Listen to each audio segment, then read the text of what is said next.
குட்டீஸ், piece kids டைமுக்கு உங்களை வரவேற்கிறோம். இன்னைக்கும் நாங்கள் நிறைய எக்ஸைட்டிங் ப்ரோக்ராம்ஸோட உங்களை மீட் பண்ண வந்திருக்கோம். ஸோ அந்த எக்ஸைட்டிங் ப்ரோக்ராம்ஸ் எல்லாத்தையும் நம்ம பார்க்கலாமா? ஹலோ குட்டீஸ், welcome to peace kids time. எல்லோரும் நல்லா இருக்கீங்களா? உங்களோட ஃப்ரெண்ட்ஸுக்கு எல்லாருக்கும் ஏசப்பா பற்றி சொன்னீங்களா? உங்கள் ஃப்ரெண்ட்ஸுக்காக நீங்கள் ப்ரேயர் பண்ணிங்களா? உங்கள் ஃப்ரெண்ட்ஸ்கிட்ட கண்டிப்பாக நீங்கள் எதுக்காகலாம் ப்ரேயர் பண்ணீங்களோ உங்கள் ஃப்ரெண்ட்ஸுக்காக அதெல்லாம் ஆண்டவர் கேட்டு கண்டிப்பாக அதுக்காக விடுதலை கொடுப்பார். சரியா? நானும் அக்கா என்னோடய ஃப்ரெண்ட்ஸுக்காகலாம் நான் ப்ரேயர் பண்ணேன்.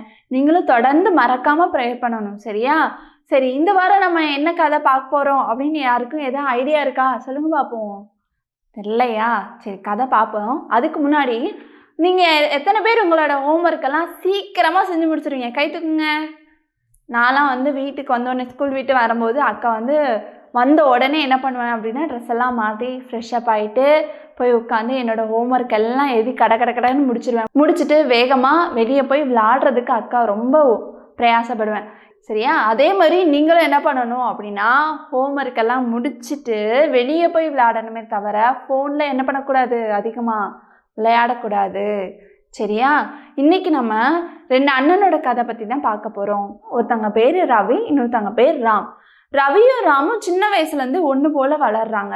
நீங்கள் எப்படி உங்கள் ஸ்கூலுக்கெல்லாம் ஒன்று போல் போய் படித்து உங்கள் கூடயே சின்ன வயசுலேருந்து ஒரு ஃப்ரெண்ட்ஸ் இப்போ வரைக்கும் உங்களுக்கு இருந்துகிட்ருப்பாங்க, அப்படி தானே?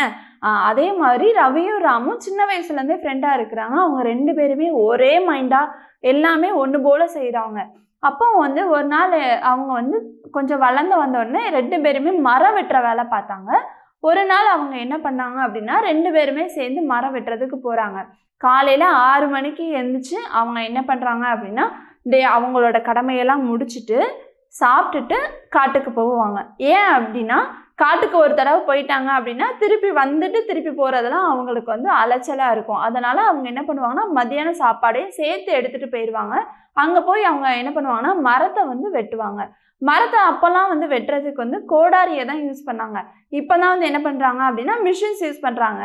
அப்போ அவங்க என்ன பண்ணுவாங்கன்னா கோடாரியை வச்சு டெய்லியும் ஒரு மரத்தை வெட்டி அது முறிஞ்சு விழுந்ததுக்கப்புறம் அந்த மரத்தெல்லாம் குட்டி குட்டி பீஸாக வெட்டணும்.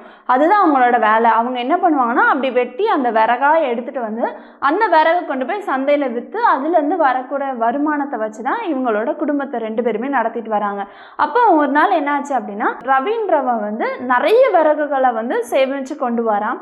ஆனால் ராமன்றவன் எப்போவுமே கொஞ்சம் விறகு தான் அவனால் வெட்ட முடியுது. அப்போ ராம் என்ன பண்ணுறான் அப்படின்னா ரவி கிட்ட போய் கேட்குறான், என்ன அவன் டெய்லி நம்மளை விட அதிகமாக வெட்டிட்டு வரான், அது என்னன்றதை நம்ம தெரிஞ்சுக்கணும். சரி, அவன்கிட்டே கேட்போம், நம்ம ஃப்ரெண்டு தானே, ஃப்ரெண்டு நம்மக்கிட்ட சீக்ரெட்டாக வச்சுருக்க மாட்டான், சொல்லிடுவான் அப்படின்னு சொல்லிட்டு அவன்கிட்ட போய் கேட்குறான். நீ வேறு ஏதாவது வழி இருக்கா எனக்கு சொல்ல, சீக்கிரமாக நான் மரத்தை வெட்டுறதுக்கு எனக்கு வேறு ஏதாவது வழி இருந்தால் எனக்கு சொல்ல அப்படின்னு சொல்லி கேட்குறான். அப்போ அவன் சொல்கிறான், நான் எப்போதும் போல தான் இருப்பேன், ஆனால் நான் ரெஸ்ட் எடுக்கும்போது என்ன பண்ண மாட்டேன்னா சும்மா இருக்க மாட்டேன், சும்மா படுத்து தூங்கி அந்த மாதிரி நான் ரெஸ்ட் எடுக்க மாட்டேன். நான் ரெஸ்ட் எடுக்கும்போது என்னோட அந்த கோடாரியை நான் தீட்டுவேன். சரியா? நீயும் என்ன பண்ண அப்படின்னா அதே மாதிரி உன்னோட கோடாரியை தீட்டு. அப்போ ரவியும் அதை கேட்டுட்டு சரி நம்ம இனிமேல் என்ன பண்ணுவோம் அப்படின்னா தன்னோட கோடாரியை தீட்டி வெட்டி பார்ப்போம் சொல்லிட்டு அவனும் அதே மாதிரி ரெஸ்ட் எடுக்கும்போது தன்னோட கோடாரியை தீட்டி என்ன பண்ணுறான்னா மரத்தை வெட்டுறான். அப்போது 2 பேருமே ஒரே அளவான விறகுகளை அன்னைக்கு கொண்டு வந்தாங்களாம். இதுலேருந்து இந்த கதையிலேருந்து நான் என்ன சொல்ல வரேன் அப்படின்னா உங்களோட அறிவு அது எப்போவுமே என்ன பண்ணுறோம் அப்படின்னா நம்ம நிறைய விதத்தில் யூஸ் பண்ணுறோம். ஆனால் நம்ம என்றைக்குமே நம்ம என்ன பண்ணுறதில்ல அப்படின்னா நம்மளோட அறிவை கூர்மையாக்குறதில்ல. எப்படி அப்படின்னா அந்த அறிவை வளர்த்துக்கிறதுக்கு நம்ம எதையுமே பண்ணதில்லை. ஆனால் அறிவை வளரணும், உங்களுக்கு ஞானம் வேணும் அப்படின்னா வேதம் தான் அதுக்கு உங்களுக்கு அஸ்திபாரமாக இருக்கும். எப்படி அப்படி சொல்கிறேன் அப்படின்னா கர்த்தருக்கு பயப்படுதலே ஞானத்தினுடைய ஆரம்பம் அப்படின்னு சொல்லியிருக்கு.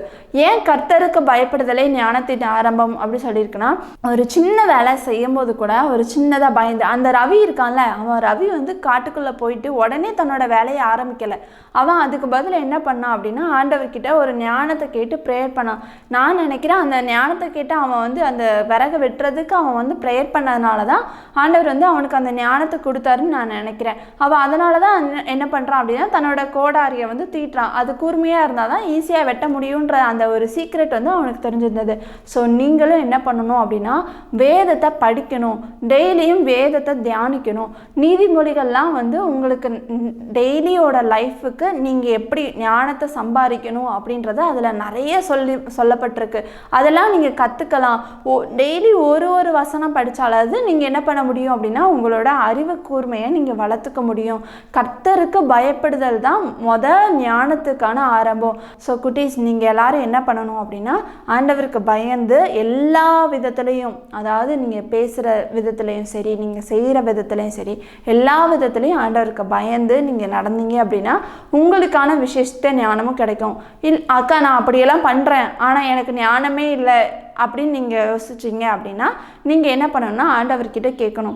ஆண்டவர் வந்து யாரையுமே கடிந்து கொள்ளாத, அதாவது தாங்கிட்ட ஞானம் கேட்டு ஒருத்தங்க வந்தாங்க அப்படின்னா அவங்களுக்கு சம்பூர்ணமான ஞானத்தை கொடுக்குற தேவன் வந்து நம்மளோட தேவன் அப்படி சொல்லி வேதம் சொல்லியிருக்கு. அந்த வார்த்தையின்படி நீங்கள் என்ன பண்ணலாம் அப்படின்னா ஏசப்பா எனக்கு இந்த நாளுக்கான ஞானம் தாங்க, இன்னைக்குள்ள ஞானத்தை தாங்க, அது மட்டும் இல்லை நான் இன்னும் வரக்கூடிய நாட்கள்லேயும் நான் ஞானமாக நடந்துக்க எனக்கு உதவி செய்யுங்கன்னு சொல்லி நீங்கள் டெய்லியும் ப்ரேயர் பண்ணணும்.